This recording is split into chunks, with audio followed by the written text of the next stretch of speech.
So hello students, welcome to your own channel genius classes Anirudh. और आज हम कराने वाले हैं सीबीएसई क्लास 10 का बहुत ही प्यारा चैप्टर, बहुत ही गजब चैप्टर, बहुत ही मज़ेदार चैप्टर जिसका नाम है रियल नंबर्स।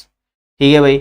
और इस चैप्टर को ना हम बहुत ही मज़े में करने वाले हैं, बहुत ही मस्ती के साथ, बहुत मज़े के साथ हम इसको करेंगे। और फाइनली जो बच्चे अभी सीबीएसई क्लास 10th में और ये मेरा लेक्चर देख रहे हैं, तो मैं अपने बारे में बता देता हूँ। मेरा नाम है अनिरुद्ध कुमार और मुझे AK47 सर से बहुत जाना जाता है।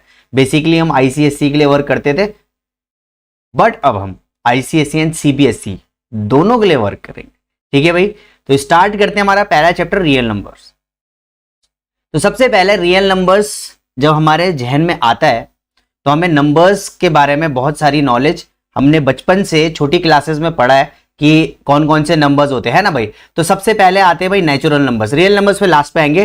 तो सबसे पहले नेचुरल नंबर्स क्या होते हैं भाई। ठीक है, गली के बच्चे को पता है कि नेचुरल नंबर क्या होता है सर, जो कि 1 से स्टार्ट होता है, जैसे कि 1 2 3 4 5 6। सर मजाक कर रहे हो क्या? ये तो सबको पता है सर। सही बात है, और इन्फिनिटी तक। तो अगर मैं आपको बोलूं कि यार एक बात बताओ, क्या 1.5 नेचुरल नंबर है, तो आपका जवाब होगा बिल्कुल गलत। क्यों? क्योंकि भाई कोई भी चीज, नेचुरल नंबर्स क्या होते हैं, पूरे के पूरे होते हैं, फुल होते हैं भाई, ये है ना भाई, ये आधे नहीं होते। ठीक है, पॉइंट में नहीं होते। तो भाई अगर एक एग्जांपल लेकर चलो, आप अगर सब्जी वाले के पास जाओगे और बोलोगे भाई यार यार आधा केला दे दे, तो यार वो भी एक तरीके से देख के तुम्हें हंसी जाएगा, है ना भाई। कोई आधा केला मांगता है क्या? हाँ भाई वो अलग बात है, मेरी शक्ल देख के वो दे ही देगा, ले यार ले जा तू, आधा केला है पूरा ही ले ले। पर समझ रहे हो? तो मैं बोलने का मतलब है कि जो नेचुरल नंबर्स होते हैं वो पूरा का पूरा होता है, ठीक है, आधा नहीं होता। तो हम क्या बोलेंगे नेचुरल नंबर्स में, जो कि 1 से स्टार्ट होते हैं और पूरे के पूरे होते हैं। क्लियर है ना भाई? बहुत बढ़िया। अब आते हैं जी होल नंबर्स पे। होल नंबर्स क्या होते हैं? जो कि 0 से स्टार्ट होते हैं, जैसे कि 0 1 2 3 एंड सो ऑन चलते रहते हैं। और ये भी क्या होते हैं भाई, इन्फिनिटी तक होते हैं। Point to be noted my lord, point to be noted my lord, ये भी भाई पूरे के पूरे होते हैं, ये भी आधे नहीं होते। अगर मैं आपको बोलूं 2.5 क्या होल नंबर के अंदर आता है, आप बोलोगे जी नहीं सर, सरासर गलत है। क्लियर है? नहीं, यहां तक क्लियर है। अब आते जी रैशनल नंबर्स। रैशनल नंबर्स क्या होते हैं सर? रैशनल नंबर सर बहुत इजी है, जो P अपॉन Q की फॉर्म में होते हैं, where Q is not equals to 0। तो अगर मैं बोलूं 1/2 क्या रैशनल नंबर है, आप बोलोगे सर बिल्कुल सही है। क्या 3/2 है? बिल्कुल सही है। क्या 5/2 है? बिल्कुल सही है। क्या 3 है? अब यहां पे आप सोचोगे सर ये तो इसकी फॉर्म में नहीं है, बट अगर जिसके फॉर्म में नहीं होता, अगर मैं नीचे 1 लगा दूं, भाई ऑब्वियस सी बात है, जिसका कोई नहीं होता उसका कौन होता है? भगवान होता है। और जिस नंबर के नीचे कुछ नहीं, उसका नंबर उस नंबर के नीचे 1, तो भाई ये हो जाएगा, ये P अपॉन Q की फॉर्म में हो जाएगा। तो यहां से हमें एक चीज बात पता चल गई भाई, कि सारे all natural numbers and whole numbers are rational number. सारे नेचुरल और सारे होल नंबर्स क्या होते हैं? रैशनल नंबर होते हैं। तो यहां तक तो मेरे ख्याल से कोई दिक्कत की बात है नहीं। क्लियर? अच्छा, इररेशनल नंबर क्या होता है सर? जो P अपॉन Q की फॉर्म में नहीं होता, which is not in the form of P upon Q, जैसे कि √2 √5। और इस इरेशनल के चक्कर में अभी हम पूरा ही देखेंगे, क्योंकि आगे इरेशनल के क्वेश्चंस है वो भी हम देखने वाले हैं बहुत अच्छे से। अच्छा जी, इंटीजर्स क्या होते हैं sir? Negative infinity to positive infinity तक जितने भी नंबर्स होते हैं वो सब क्या होते हैं भाई? इंटीजर्स होते हैं, जैसे -5 -2। अच्छा, 0 भी इंटीजर है, 1 2, ठीक है, ऐसे सो ऑन चलता रहता है। और ये इंटीजर्स होते हैं, ये भी भाई पूरा का पूरा होता है, फुल होता है। तो ये चीज आपको पता होनी चाहिए, बहुत ही इजी चीज है, छोटी क्लासेस में आपने देखा है, बट हम हर चीज लेके चलेंगे यहाँ पे, है ना। ऐसा कुछ भी नहीं है जो आपको मिस आउट करेंगे, सब कुछ खा लेंगे हम, सारे डाउट्स पे गोलियां चलाएंगे। ठीक है भाई, आगे बढ़ते हैं भाई, आगे बढ़ते हैं भाई।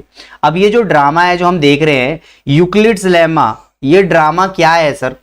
बहुत प्राचीन काल पे ये ड्रामा किया गया था। ठीक है भाई। अब यहां पे एक फॉर्मूला होता है और इसको मैं बहुत अच्छे से आपको बताऊंगा, बिल्कुल घबराने की जरूरत नहीं है। पहले इस फॉर्मूले को आप बहुत अच्छे से निहार लो, देख लो। ये क्या कह रहा है भाई? Dividend equals to divisor into quotient plus remainder. ठीक है भाई। तो एक एग्जांपल लेते हैं भाई, बहुत बच्चों की तरह समझने वाले, क्योंकि हम बच्चे ही हैं।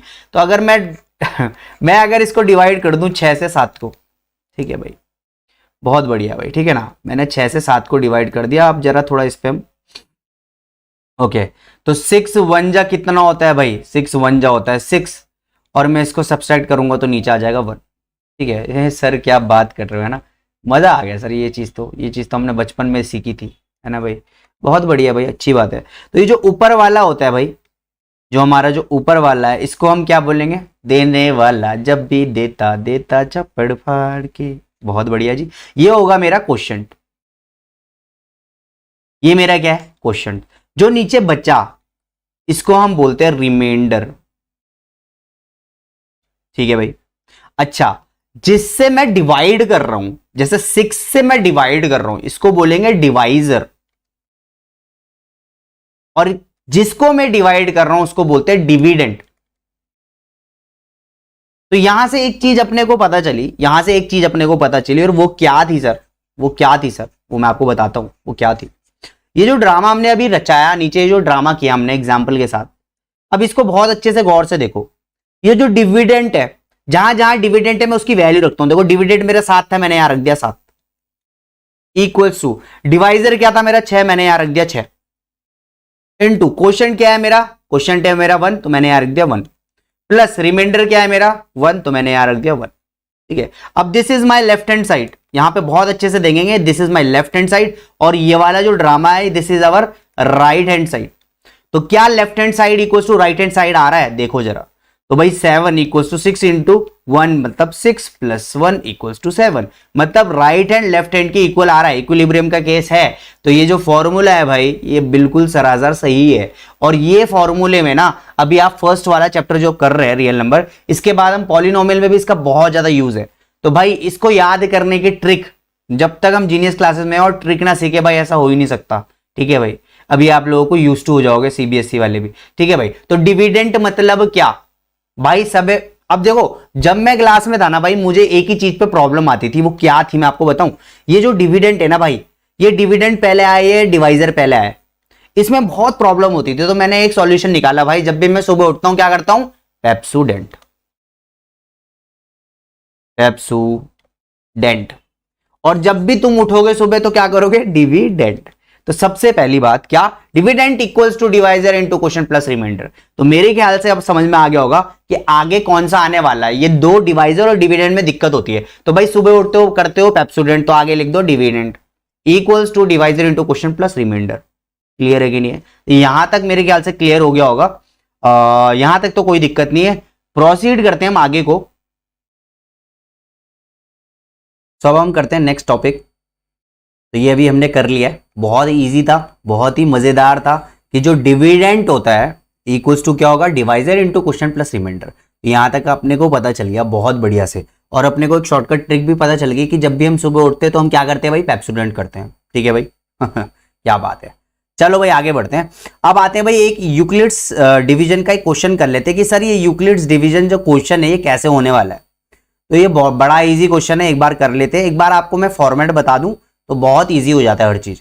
ठीक है, तो सबसे पहले यहां पे आप देखेंगे कि सबसे बड़ा नंबर कौन सा है। सबसे बड़ा नंबर बोले तो 225, तो मैंने यहां लिख दिया 225। और जो छोटा नंबर होगा उस वो मेरा क्या है 135। तो 135 से मैं क्या कर दूंगा, डिवाइड कर दूंगा सबसे बड़े वाले नंबर को। तो ये जो 135 है दिस इज माय डिवाइजर। ठीक है भाई, और जो डिवाइड हो रहा है जो अंदर पे जो बड़ा नंबर है वो क्या है जी, मेरा डिविडेंड। डिविडेंड ठीक है भाई, मैं इसको मिटा देता हूं, काफी बड़ा थिकनेस हो गया भाई इसका, कोई दिक्कत की बात नहीं। ठीक है, डिवी देवी नहीं डिवी डिविडेंड। ठीक है, तो ये मेरा डिविडेंड। अब अपने को क्या करना है, सिंपल सी बात है, अब अपने को डिवाइड करना है भाई। तो 135 इंटू 2, 135 इंटू 1 तो करेंगे तो 135, और 2 करेंगे तो 135 इंटू 2 कर दिया अगर मैंने, तो 5 2 जा 10, 3 2 जा 6 और एक 7, 2 1 जा 2। ये तो इससे बड़ा है तो डिवाइड तो हो नहीं पाएगा, तो मैं करता हूं 1 से। तो 135 इंटू 1 हो जाएगा 135। ठीक है जी, सब्सट्रैक्ट करते हैं, ये आ जाएगा भाई 0 और यहां से आ जाएगा जी 9। ठीक है, यहां तक मेरा पहला काम हो चुका है। अब ये जो मेरा रिमाइंडर आया ना, अब ये जो रिमाइंडर आया ना, अब इसको अगर मैं एक तरीके से लिखूं, एक फॉर्मेट से लिखूं, तो कैसे लिखूंगा जी, इसको लिखूंगा मैं 225 equals to 135 into 1 plus 90, dividend equals to divisor into quotient plus remainder. ठीक है जी, ठीक है, मैं इसको यहां पे लिख देता हूं, dividend equals to divisor into quotient plus remainder. तो ये मैंने किसकी फॉर्म में लिख लिया, बहुत बढ़िया। अब अपने को क्या करना है, अब यहां पे जो हमारा नेक्स्ट स्टेप है, ये हमारे स्टेप 1 था, हमें यूक्लिड्स डिवीजन को कैसे लगाना है, यूक्लिड्स लेमा को हमें कैसे लगाना है, this is my first step. यहां तक हमने कर लिया। अच्छा जी, जो मेरा रिमाइंडर होता है ना, जो मेरा रिमाइंडर होगा वो क्या चेंज हो जाएगा, रिमाइंडर हो जाएगा मेरा अब किसमें, डिवाइजर में। ठीक है जी, और जो मेरा डिविडेंड था वो क्या हो जाएगा मेरा, जो मेरा डिवाइजर था, यहां पे जो मेरा डिवाइजर था वो किस पे चेंज हो जाएगा भाई, डिविडेंड पे। तो यहां पे मैं आपको करके दिखाता हूं बहुत बढ़िया से। तो ये क्या हो जाएगा, अब देखो ये 90 है तो ये 90 यहां पे, और जो मेरा यहां पे डिवाइजर था वो अब क्या बन गया भाई, डिविडेंड 135। ठीक है जी, फिर से मैं इस पे लगाऊंगा तो 90 इंटू 1 हो जाएगा 90, और यहां पे बचेगा, माइनस करूंगा तो ये आ जाएगा 45। अब यहां पे दिस इज और सेकंड स्टेप, तो फिर से मैं इसी फॉर्मेट में इसको लिख देता हूं, तो ये हो जाएगा 135 equals to 90 into 1 plus 45। Similar, अब ये जो मेरा रिमाइंडर है फिर से क्या बन जाएगा भाई, डिवाइजर, और ये जो मेरा डिवाइजर था वो क्या बन जाएगा, डिविडेंड। ठीक है भाई, फिर मैं इसको ऐसा लगाता हूं तो ये हो जाएगा 45 90 और 45 टू जा 90, और यहां पे मेरा रिमाइंडर आ गया क्या, 0, और मुझे यहां पे क्या हो जाना है, स्टॉप हो जाना है। जब अपना रिमाइंडर 0 आ जाए तो हमें रुक जाना है, और जो हमारा डिवाइजर था वो हमारा क्या आ जाएगा, HCF आ जाएगा। यही हमारा क्या होता है, यही हमारा होता है क्या, यूक्लिड्स डिवीजन। तो यहां तक मेरे ख्याल से क्लियर हो गया होगा। इसको हम शॉर्टकट तरीके से भी कर सकते हैं, वो हम दिखाते हैं आपको। 135 225, ठीक है, 135 225, ठीक है जी। तो अब इसको करते हैं, तो 135 बन जा 135, ठीक है, तो ये हो जाएगा कितना, 0 90। फिर इसको मैं आगे बढ़ाता हूं फर्दर, ये आगे बढ़ा दिया तो यहां लिख दूंगा 135, फिर 90 इंटू 1 90, फिर ये आ जाएगा जी 45। ठीक है, अब यहां पे हम लिख देंगे 90, फिर 45 2 जा 90, और हमारा रिमाइंडर 0 आ गया। और जब अपना रिमाइंडर 0 आएगा तो उसका आगे वाला, जब हमारा जो डिवाइजर था वो हमारा क्या आ जाएगा, वही हमारा क्या आ जाएगा, HCF आ जाएगा। तो ये अपना शॉर्टकट तरीका करने का। बट आपको अगर नंबर चाहिए भाई तो एक ट्रेडिशनल मेथड से तो करना ही पड़ेगा ना भाई, ऐसे फ्री में तो कोई नंबर देगा नहीं वहां पे। तो ये चीज आप फॉर्मेट लिख के करोगे तो बहुत बढ़िया रहेगा। तो मेरे ख्याल से यहां तक आपको यूक्लिड्स डिवीजन लेमा आ गया होगा समझ में कि कैसे करना है, कैसे अप्रोच करना है। आगे बढ़ते हैं भाई, बहुत ही इंपॉर्टेंट क्वेश्चन है और बहुत ही बच्चों को ना इस क्वेश्चन में बहुत प्रॉब्लम आती है। अब ये क्वेश्चन कौन सा है, देखो मैं this is our introduction part, इस पे मैं हर चीज मेजर चीज आपको कवर कर दूंगा, उसके बाद एक्सरसाइज भी करेंगे। ठीक है भाई, अगर आप मुझे कमेंट सेक्शन में बताएंगे सर प्लीज एक्सरसाइज करा ही दो, तो हम करा ही देंगे। ठीक है भाई, तो टेंशन लेने की जरूरत नहीं है, हम आ गए यहाँ पे, तो बिल्कुल घबराओ मत। अब देखो ये वाला क्वेश्चन क्या बोल रहा है। अब ये क्वेश्चन बड़े टिपिकल होते हैं, ठीक है। अब ये क्वेश्चन बस थोड़ा सा समझना है, ये बहुत ही इजी क्वेश्चन है, मतलब ये इतना इजी है ना भाई, ये फ्री के 4 नंबर है, फ्री के 4 मार्क्स है ये आपके बोर्ड्स में, और बच्चे ना इसको करके नहीं आते, बड़ी शर्म की बात है। देखो कितना इजी क्वेश्चन है, मैं बताता हूँ इसको सबसे पहले ना, इस क्वेश्चन को करने से पहले आपने इसको क्वेश्चन को पढ़ो पहले। ये क्या कह रहा है, show that any positive odd integer, बहुत इंपॉर्टेंट बात है, point to be noted my Lord, any positive odd integer, ये बहुत इंपॉर्टेंट बात कर दी इसने भाई, बहुत घड़ी ऊंची बात कर दी भाई इसने, है ना। एनी पॉजिटिव ऑड इंटीजर, तो क्या वो एनी पॉजिटिव ऑड इंटीजर में अपने आप नहीं ले सकता, वो मैं लूंगा। बट अब क्या कह रहा है, वो किसकी फॉर्म में, वो किसकी फॉर्म में, 6q + 1 की फॉर्म में। ठीक है भाई, 6q + 3 की फॉर्म में, और किसकी फॉर्म में, 6q + 5 की फॉर्म में। अब यहां से इस चीज को देखो, जरा गौर से देखो इस चीज को, और मुझे बताओ ये किसकी फॉर्मेट में है। ध्यान से देखो, क्या ये अभी जो हमने ऊपर देखा ये उसी की फॉर्म में नहीं है? देखो क्या, कि dividend equals to divisor into quotient plus remainder, ये उसी की फॉर्म में नहीं। तो ये देखो divisor into quotient plus remainder की फॉर्म में नहीं है क्या? ये देखो, ये जो 6 है ये मेरा क्या हो जाएगा? डिवाइजर। देखो बहुत इजी है ये समझना, बहुत इजी है ये समझना। तो इसको अगर आप समझ गए ना, सारा खेला समझ जाओगे आप, ठीक है। तो ये क्यू के जो आगे है, जो 6 है, ये मेरा क्या हो जाएगा भाई? डिवाइजर। ये 6 क्या है? मेरा डिवाइजर हो गया, ठीक है भाई, क्लियर है। और जो ये मेरा 1 है ना, ये मेरा रिमाइंडर है। बहुत बहुत बढ़िया क्वेश्चन होते हैं ये, मतलब फ्री के नंबर होते हैं। तो साफ सीधी बात, मतलब क्यू के आगे वाला हमें पता चल गया कि भाई जो मेरा 6 है ना वो मेरा डिवाइजर है। ये एक निंजा टेक्निक है, इसकी समझ लो बस। तो क्यू के आगे वाला, इस क्यू के आगे, इस क्यू की जगह आर भी हो सकता था, एफ भी हो सकता था, जी भी हो सकता था, कोई दिक्कत नहीं है। पर जो इसके आगे है ना वो समझ लो वो डिवाइजर है मेरा। देखो इसकी फॉर्म में देखो ना, तो मेरा डिवाइजर है। तो अपने को क्या करना है, मैं ना एक एग्जाम्पल लेके इसको बताता हूं, और एग्जाम्पल से पूरा क्रिस्टल क्लियर हो जाने वाला है। तो मैं इसको एग्जाम्पल से शो करूंगा, ठीक है भाई।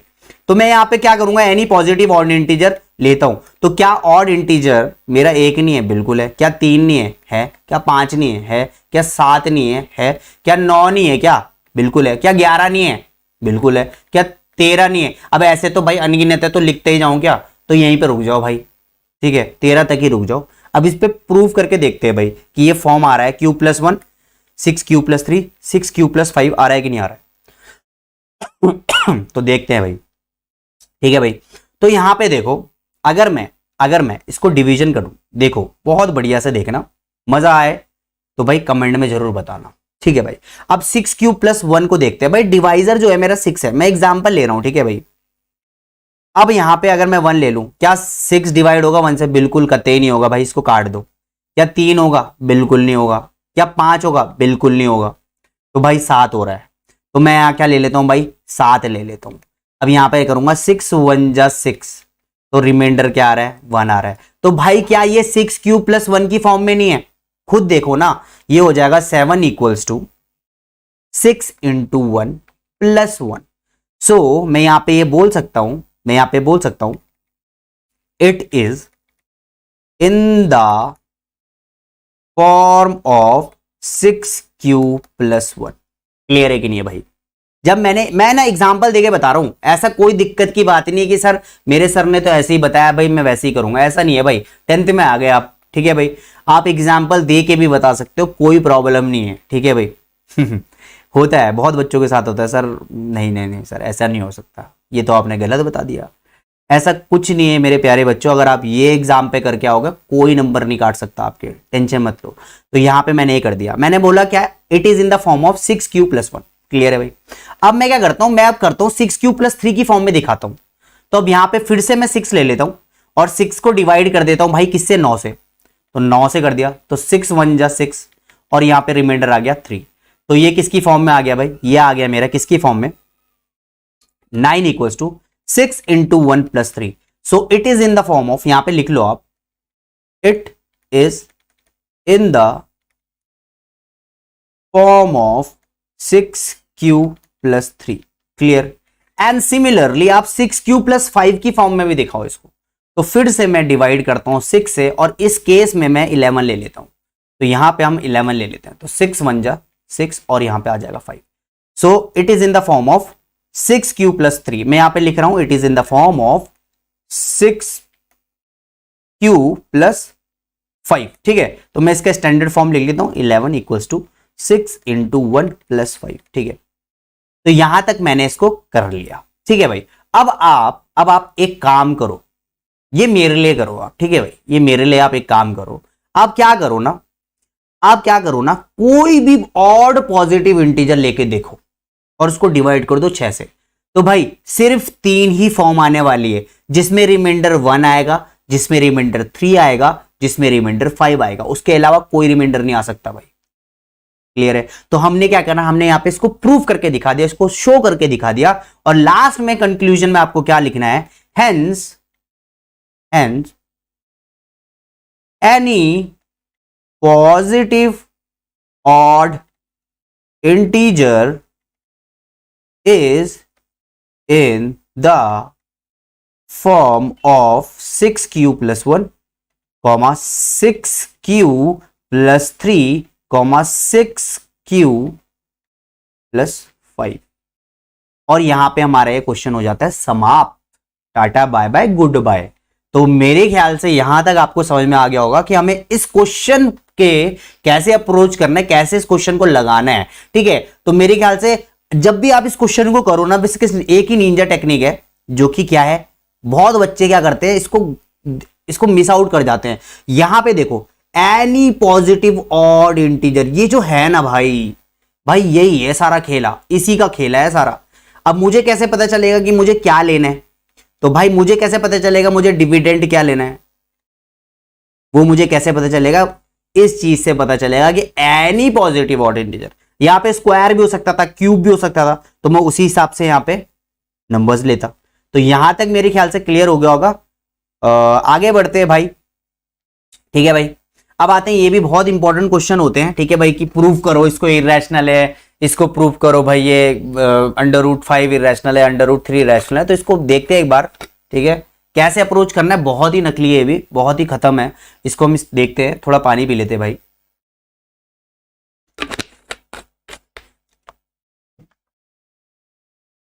तो स्टार्ट करते हैं भाई। यहां पे देखो, ये बोल रहा है भाई प्रूव करो कि √5 है ना भाई, ये एक इरेशनल है। भाई ये गली के बच्चे को पता है कि ये इरेशनल ही होता है, बट टीचर को कैसे बताऊं भाई? नंबर भी तो चाहिए अपने को, 3 नंबर।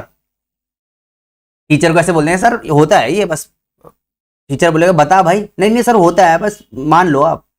टीचर भी बोलेगा बेटा बेटा ये भी होता है, तू भी मान ले बस इसको अब, है ना भाई? तो ये ऐसे तो हमें कर नहीं पाएंगे, तो इसको कैसे अप्रोच करना है भाई, बहुत अच्छे से उसको देखेंगे कि मुझे प्रूफ करना है कि √5 क्या एक रैशनल नंबर है।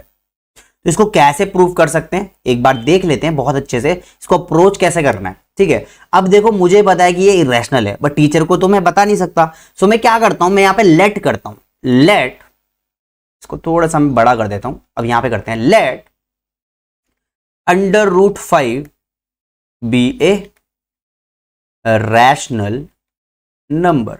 मैं क्या करता हूं, √5 को ना एक रैशनल नंबर लेट कर लेता हूं। ठीक है भाई, मैंने क्या किया, बहुत इंपॉर्टेंट है, point to be noted my Lord, कि मैंने √5 को रैशनल नंबर पुट कर लिया। ठीक है भाई, मैंने क्या किया, let √5 be a rational number where. ठीक है, तो मैं यहां पे क्या कर लेता हूं, देखो √5 जो हो जाएगा वो एक रैशनल नंबर हो गया, वेयर रैशनल नंबर क्या होता है, P/Q, where Q is not equals to 0 and point to be noted, P and Q have no common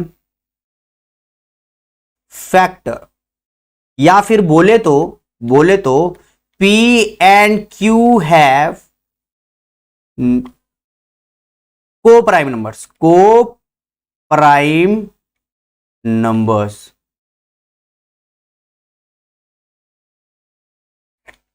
अब ये को प्राइम नंबर्स क्या होते हैं, या फिर या बोलो तो सिंपल सी बात, को प्राइम नंबर बोलो या फिर बोलो कि नो कॉमन फैक्टर। इसका मतलब क्या है जी, मैं बता देता हूं, जिसमें कोई भी चीज फैक्ट मतलब कॉमन नहीं होती। अगर मैं बोलूं 5/10, तो भाई इन दोनों में 5 कॉमन है भाई। ठीक है, तो ये क्या होगा, ये को प्राइम नंबर होगा। या फिर मैं इन दोनों में कोई भी एक कॉमन फैक्टर नहीं है। अगर मैं बोलूं 3/5, तो ये क्या है भाई, ये क्या है, इसमें देखो कोई भी कॉमन फैक्टर नहीं है। ठीक है भाई, तो ये एक को प्राइम नंबर है जो बिल्कुल अलग अलग और जिससे बिल्कुल नहीं कटता। 1 को हम नेगलेक्ट कर देते हैं भाई ये बिल्कुल ही इन दोनों में से कट नहीं रहा, तो ये क्या होगा, एक को प्राइम नंबर होगा। ठीक है भाई, क्या बोलेंगे अपन इसको, को प्राइम नंबर्स। मैं इसको यहां पे फिर से लिख लेता हूं बहुत बढ़िया से, को प्राइम नंबर्स। ठीक है भाई, ये क्या होते हैं जो बिल्कुल नहीं कटते, जैसे कि 11/12, ये कटेगा नहीं, तो ये को प्राइम नंबर है। अगर मैं बोलूं 5/15, तो ये को प्राइम नंबर नहीं है, क्योंकि कट जाएगा ये। यहां तक क्लियर है ना भाई? तो अपन ने क्या लिखा अभी, ये बहुत इंपॉर्टेंट है, इसलिए आपको मैं बार बार ये करवा रहा हूं, क्योंकि भाई मैं क्या करूंगा, एक कंक्लूजन दे देता हूं आपको पहले से। मैंने क्या बोला कि भाई मैं ऋतिक रोशन हूं, मान लो तो ऋतिक रोशन से कम भी नहीं है अपन तो, पर कोई बात नहीं, मान लो ऋतिक रोशन कहाँ हम कहाँ, बट मैंने बोला कि भाई मैं ऋतिक रोशन हूं, और फिर मैंने अपने आप को बोल दिया कि भाई मैं ऋतिक रोशन, और थोड़ा आगे जाके मैंने अपने आप को झुठला दिया, नहीं यार मेरे बस की कहाँ है, डांस करना एक पल का जीना है भाई। तो भाई मैं क्या करूंगा, पहले लेट करूंगा और फिर अपनी बात को झुठला दूंगा, फिर बोलूंगा कि भाई ना ना ना, ना मेरे बस की नहीं थी। ठीक है भाई, तो अब करते हैं क्वेश्चन कैसे करना है अप्रोच, ये मैंने आपको बता दिया। √5 को मैंने क्या किया, P अपॉन Q की फॉर्म में ले लिया, where Q is not equal to 0 and P and Q have no common factors. और आप बोल सकते हो P and Q have coprime numbers. ठीक है भाई, ठीक है। अब मैं इसको स्टार्ट करता हूं, यहां से मैं इसको स्टार्ट करता हूं, तो यहां से दिस इज माय इक्वेशन 1। तो यहां पे मैं क्या करता हूं भाई, इस Q को ना इधर शिफ्ट कर देता हूं, तो क्या हो जाएगा जी, P इक्वल्स टू √5Q। बहुत बढ़िया, दिस इज माई इक्वेशन 1। अपन ने क्या किया, Q को √5 के पास ले गए। ठीक है भाई, अकेले नहीं छोड़ना ना भाई को, ब्रेकअप करवाना है इनका भी। तो अब यहाँ पे देखो √5 है, ये अंडर रूट बिल्कुल पसंद नहीं है भाई मुझे, तो इसको अंडर रूट को हटाना पड़ेगा। तो मैं क्या करूंगा, स्क्वायरिंग बोथ साइड। ठीक है, स्क्वायरिंग बोथ साइड करूंगा तो ये हो जाएगा भाई P का स्क्वायर इक्वल्स टू √5Q का होल स्क्वायर कर दो, कोई दिक्कत की बात नहीं। सो ये हो जाएगा P का स्क्वायर इक्वल्स टू 5Q का स्क्वायर। यहां तक क्लियर है कि नहीं है? अच्छा, √5 इंटू √5 करेंगे अपन, तो ये हो जाएगा √25। और √25 क्या होता है, गली के बच्चे को पता है 5 होता है, या फिर √5 क्या होता है, इन दोनों को मल्टीप्लाई करो तो 5 ही होगा। तो यहां तक तो मेरे ख्याल से क्लियर हो गया। ठीक है जी, यहां तक हमने कर लिया। ओके, बहुत बढ़िया, मजा आ गया, बहुत बढ़िया। अच्छा, अब इस कंक्लूजन को मैं ले लेता हूं ये सेकंड इक्वेशन ले लेते हैं। ठीक है भाई अब मैं क्या कर सकता हूं, यहां पे इसको बहुत गौर से देखेंगे तो मैं यहां बोल सकता हूं इसको बोल सकता हूं कि भाई P इज डिविजिबल बाय 5, या फिर 5, हाँ बोल सकता हूं कि P स्क्वायर इज डिविजिबल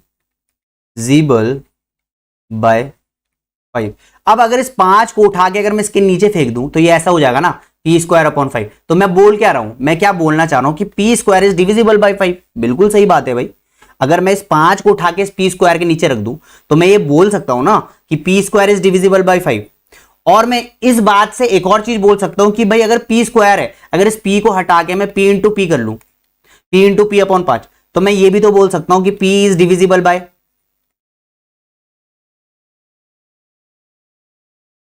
5। बोल सकता हूं कि नहीं बोल सकता? बिल्कुल बोल सकता हूं भाई। तो मैं ये भी बोल सकता हूं P इज डिविजिबल बाय 5। तो यहां से इस कंक्लूजन से तो अपन को एक चीज पता चल गई भाई कि जो P है ना वो P से डिविजिबल है। मतलब जो ऊपर मैंने जो रचाया था ना खेल, कौन सा खेल, ये जो खेला मैंने रचाया था, ये जो P है ना ये तो 5 से डिविजिबल हो गया। अब किसी तरीके से Q भी 5 से डिविजिबल हो जाए भाई, तो मैं अपनी बात को झुटला दूंगा। ये देखो मैंने नो कॉमन फैक्टर से अपनी बात को मैंने झुटला दिया। ठीक है ना, तो यही काम करना है, यही कर्म करना है अपने को। तो P इज डिविजिबल बाय 5 हो गया। तो अब अपन क्या करने वाले हैं, अब अपन क्या करेंगे, इस P को एज इट इज, अभी हमारा आधा काम हुआ है। ठीक है भाई, अभी डेढ़ नंबर भी नहीं मिलेगा अपने को, तो P को एज इट इज उतार दो। इज मतलब इक्वल्स टू 5 ले लो और एक कांस्टेंट टर्म ले लो, कोई भी एक कांस्टेंट टर्म ले सकते हो। जैसे कि यार एक बात सुनो, अगर मैं बोलता हूं 15, तो 15 को अगर मैंने 5 लगा दिया तो कोई भी एक कांस्टेंट टर्म लेनी पड़ेगी ना, मैं 3 लिखना पड़ेगा ना, कोई भी एक कांस्टेंट टर्म तो ऐड करनी पड़ेगी ना मैं। तो यहां पे मुझे कोई कांस्टेंट टर्म पता नहीं थी, तो मैंने इसको यहां पे C ले लिया। आप अपना नाम ले लो भाई, कोई दिक्कत की बात नहीं है, बट मैं यहां पे C ले लेता हूं। ठीक है जी, क्लियर है कि नहीं? यहां तक बहुत बढ़िया हो गया। This is our equation number 3। क्या बात है। तो यहां तक आपने जब भी करोगे तो P को एज इट इज उतार दो, इज मतलब इक्वल्स टू 5, तो यहां पे नंबर है वही वाला नंबर उतारोगे और एक कांस्टेंट लगा दो भाई। ठीक है भाई, यहां तक बहुत बढ़िया, मजेदार, गजब। अब क्या करना है, अब अपने को क्या करना है, हम थोड़ा ऊपर चलेंगे तो अपने को ना इक्वेशन नंबर 1 को देखो, इक्वेशन नंबर 1 को देखो, P इक्वल्स टू √5Q। तो अपन को क्या करना है, सब्सटीट्यूट करनी है पहली वाली इक्वेशन को, यहां पे सब्सटीट्यूट कर दो इस इक्वेशन नंबर 3 पे। तो ये ड्रामा आप खुद लिख लेना भाई, substituting this equation by this. ये काम ना यार तुम खुद भी कर सकते हो। ठीक है भाई, तो मैं डायरेक्ट सब्सटीट्यूट कर रहा हूं, ये हो जाएगा √5 और ऊपर क्या था, P की वैल्यू Q ना, तो मैं यहां लिख लेता हूं Q इक्वल्स टू 5C। क्या बात है जी। अच्छा जी, फिर से अंडर रूट आ गया भाई, पसंद नहीं अपने को स्क्वायरिंग बोथ साइड। तो अपन क्या हो जाएगा, ये हो जाएगा भाई 5q square equals to 25c square. अब इस 5 से ये 25 कटा तो ये आ जाएगा भाई q square equals to 5c square. अब अगर इस 5 को अगर मैं अपन इसके नीचे डाल दें तो ये हो जाएगा q स्क्वायर अपॉन 5। तो क्या मैं यहां पे लिख सकता हूं कि q square is divisible by 5? और क्या मैं फिर से ये बोल सकता हूं कि q इज डिविजिबल बाय 5? बोल सकता हूं ना भाई।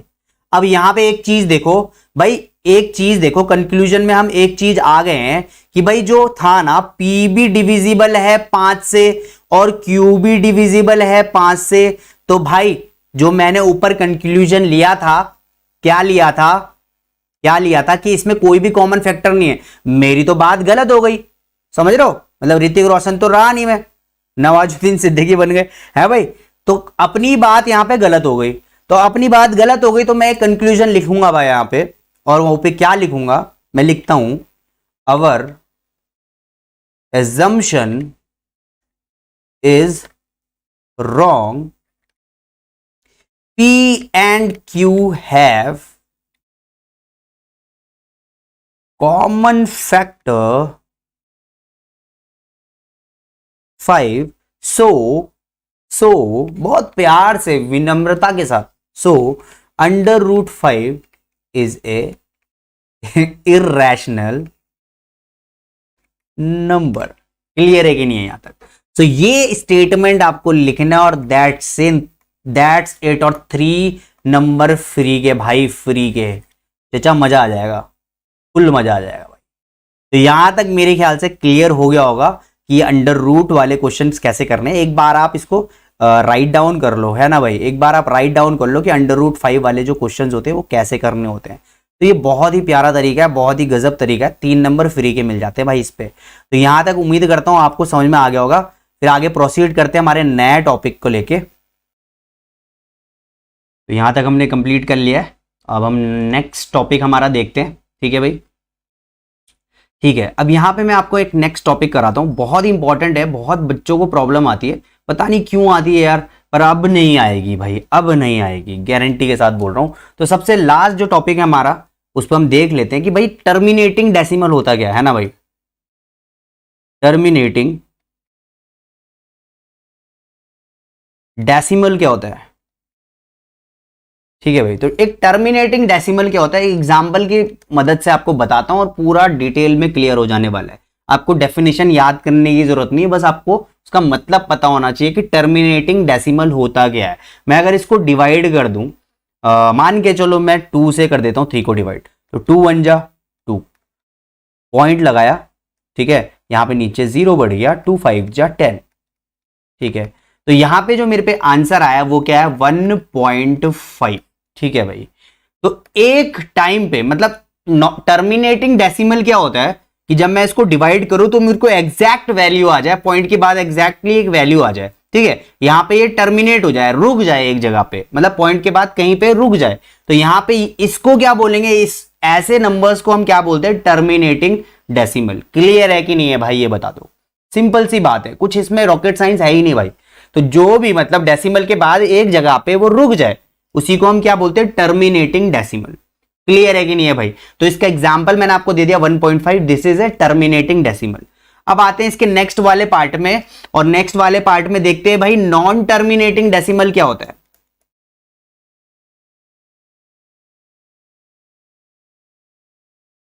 नॉन टर्मिनेटिंग डेसिमल क्या होता है भाई, वो भी बहुत अच्छे से देख लेते हैं। इसको मान के चलो मैं एक एग्जांपल ले लेता हूं और एग्जांपल के तौर पे आपको बताता हूं कि अगर मैं 3 से 10 को डिवाइड कर दूं, मान के चल लो, तो ये हो जाएगा भाई 3 3 जा 9, पॉइंट लगाया, 0 बढ़ाया, 3 3 जा 9, और ये चलता ही रहेगा 3.333 3.3333 और सो ऑन, ये चलता ही रहेगा। तो ऐसे नंबर्स को हम क्या बोलते हैं, नॉन टर्मिनेटिंग डेसिमल। अच्छा, अब ये जो नॉन टर्मिनेटिंग डेसिमल है, इसके भी कुछ फॉर्म्स है। ठीक है भाई, इसको मैं 2 भाग में तोड़ देता हूं और यहीं पे इसको तोड़ने वाला हूं भाई हम, बिल्कुल, है ना, जब तक तोड़ेगा नहीं तब तक छोड़ेगा नहीं भाई। ठीक है जी। तो नॉन टर्मिनेटिंग के दो फॉर्म है भाई, इसको थोड़ा और मैं छोटा कर लेता हूं, और नॉन टर्मिनेटिंग के दो फॉर्म में यहां पे लिख लेता हूं, आप भी लिख लीजिए, बहुत ही इंपॉर्टेंट है और बहुत ही ईजी है, ठीक है भाई। तो आप इसको लिखो फटाफट। नॉन टर्मिनेटिंग के दो फॉर्म है, पहला है non terminating, non terminating repeating, ठीक है, रिपीटिंग डेसिमल, डेसिमल, ठीक है भाई। और दूसरा है भाई, this is my first part, ये नॉन टर्मिनेटिंग की ही अंदर आता है, ये है नॉन टर्मिनेटिंग रिपीटिंग डेसिमल। और दूसरा है भाई non terminating, non terminating, non terminating not repeating decimal. क्या बात है भाई, है ना, क्या ही बात है। और इसके एग्जाम्पल दे देते हैं भाई, एग्जाम्पल देने में तो अपन माहिर है। तो नॉन टर्मिनेटिंग रिपीटिंग डेसिमल, अब यहां पे ऐसा डेसिमल लेना है जो रिपीट कर रहा है, जैसे 3.33333, तो इसको लिख सकता हूं 3.3 बार। ये हमने 9th में बहुत अच्छे से सीखा है यार, है ना, 9th की वीडियो मैंने अपलोड कर रखी है भाई। तो आप अपने जूनियर्स को भी शेयर कर सकते हो, है ना भाई, तो वहां से भी देख सकते हो। तो ये क्या है, नॉन टर्मिनेटिंग रिपीटिंग, मतलब यहां पर रिपीट होता रहता है। और यहां पे क्या है, non terminating not repeating decimal में क्या होता है, रिपीट नहीं होता भाई, है ना। जैसे कि अगर मैंने बोला एग्जांपल ले लो, तो मैं अगर बोलता हूं 4.12434, ये क्या है भाई, ये क्या है भाई, ये रिपीट भाई चलता जा रहा है ये। तो ये क्या हो रहा है भाई, रिपीट नहीं हो रहा, नॉट रिपीटिंग डेसिमल। तो this is non terminating not repeating decimal. यहां तक क्लियर है कि नहीं है भाई। तो ये चीज मैं आपको बता सकता था, बट बहुत मतलब एक डेफिनेशन के फॉर्म में ही बता सकता है, बट एग्जाम्पल का अलग मजा है भाई, है ना। तो एक चार्ट बना लो भाई, क्योंकि ये चार्ट आपके बहुत काम आने वाला है। तो सीधे सीधे अगर मैं बोलूं डेसिमल, तो डेसिमल के भाई दो फॉर्म अगर मैं लिख देता हूं, तो ये होता है टर्मिनेटिंग, ठीक है भाई, टर्मिनेटिंग, ठीक है भाई। और टर्मिनेटिंग क्या ऐसा होता है, रैशनल नंबर होता है, रैशनल नंबर के अंदर आता है, ठीक है भाई। तो ये बहुत इंपॉर्टेंट है, आप कर लो। और दूसरा होता है नॉन टर्मिनेटिंग, बहुत इंपॉर्टेंट है, बहुत इजी है। नॉन टर्मिनेटिंग के अंदर फिर से दो आएंगे भाई, एक रिपीटिंग और एक नॉन रिपीटिंग, ठीक है भाई, एक रिपीटिंग, एक नॉन रिपीटिंग, ठीक है भाई। तो रिपीटिंग कैसा होता है, रिपीटिंग होता है भाई रैशनल, रैशनल नंबर के अंदर आता है। और नॉन रिपीटिंग होता है क्या, इरैशनल नंबर। तो उम्मीद करता हूं यहां तक आपको ये पूरा समझ में आया होगा। प्लीज टेक ए स्क्रीनशॉट, ठीक है भाई, और इसको आप जरूर देखो, बहुत अच्छा चैप्टर है, हमने बहुत अच्छे से कवर किया है। उम्मीद करता हूं बहुत मजा आया होगा आपको इस चैप्टर को कंप्लीट करने में। अगर आपको हमारा कंटेंट पसंद आया तो प्लीज डू लाइक शेयर और YouTube channel genius classes Anirudh. और अगर इसके क्वालिटी नोट्स चाहिए और अगर आपको ई बुक्स चाहिए फ्री में हम देने वाले, तो आप हमारी वेबसाइट पे जा सकते हैं, genius classes.net.in. Till then, bye bye, love you.